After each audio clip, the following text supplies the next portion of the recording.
It all began on a rainy morning in Charleston, South Carolina.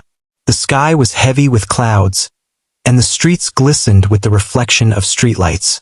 Inside a small apartment above a coffee shop, Ethan Carter, a 33-year-old single father, was getting his twin daughters ready for daycare.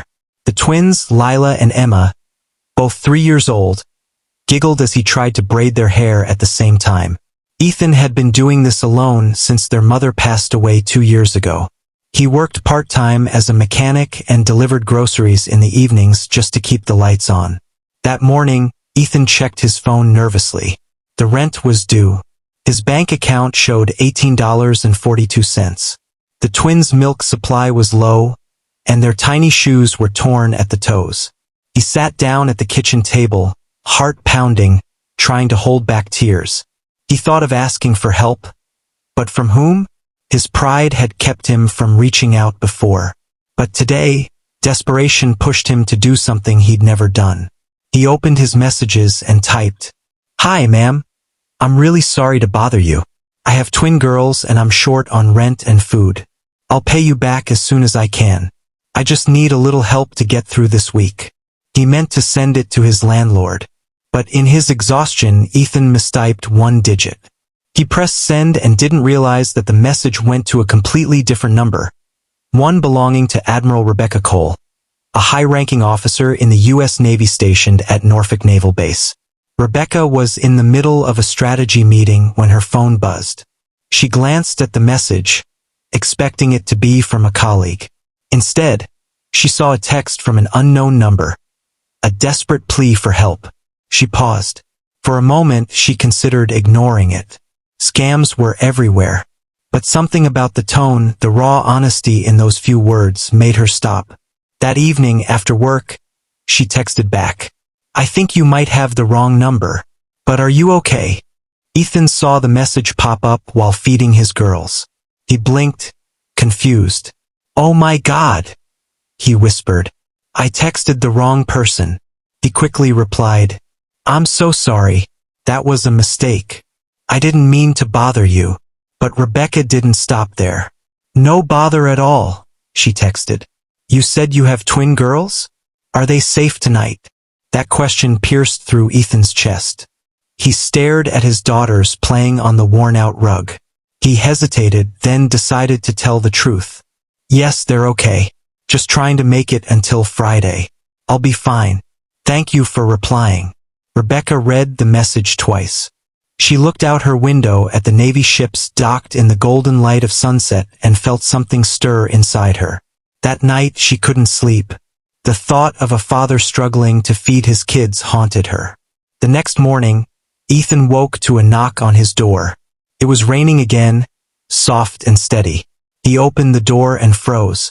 There stood a woman in a white Navy uniform, holding a paper bag and an umbrella.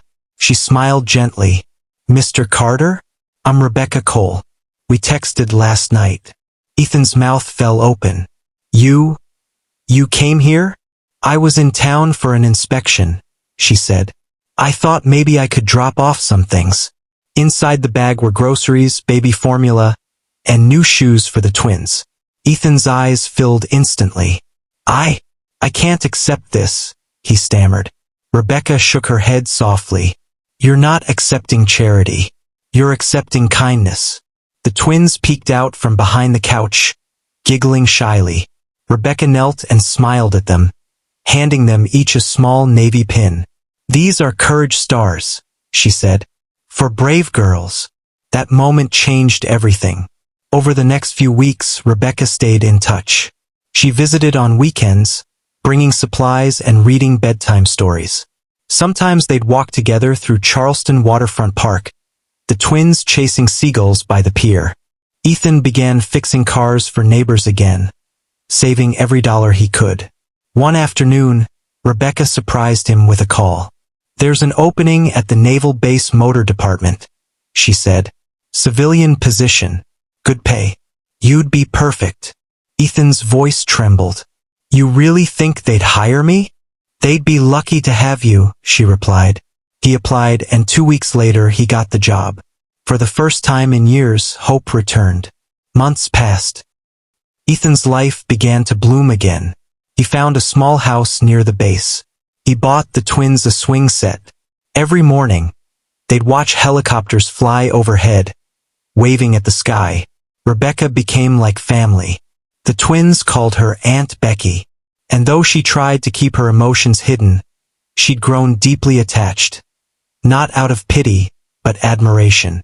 Then one summer evening, standing by the harbor as the sun sank low, Ethan turned to her and said quietly, "Rebecca, I don't know how to thank you. You changed our lives." She smiled softly. "You changed mine too, Ethan. You reminded me what serving others really means." A year later, Charleston was bright with spring. The twins were now in preschool, full of laughter and mischief. Ethan had been promoted at the Naval Motor Division. That morning, the family walked together through Battery Park, the air filled with the scent of magnolias. Rebecca was in uniform, preparing for a new deployment. The twins ran ahead, chasing butterflies. Ethan looked at Rebecca. "You sure you have to go?" She nodded. "Duty calls. But I'll be back. You three are my anchor." Before she left, she handed him a small envelope.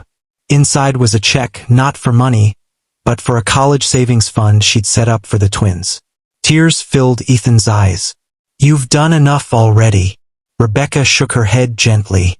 "Kindness isn't about doing enough. It's about doing what's right." As her helicopter lifted off from the nearby airfield, Ethan and the girls waved, the wind from the blades whipping their hair. He whispered to his daughters, "Always remember, sometimes the smallest message can change your whole world." The girls nodded, clutching their courage pins.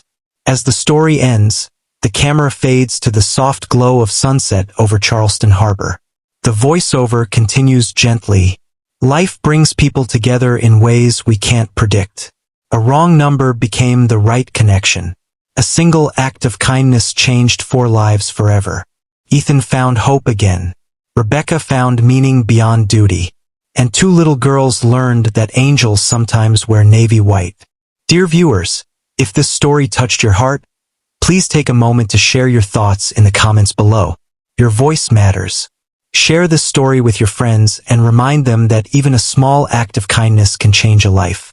And if you believe the world needs more stories like this one, please like, share, and subscribe to our channel, Kindness Quest, where real stories of compassion come alive. Because kindness is not just a word, it's a choice, and every choice can become someone's miracle.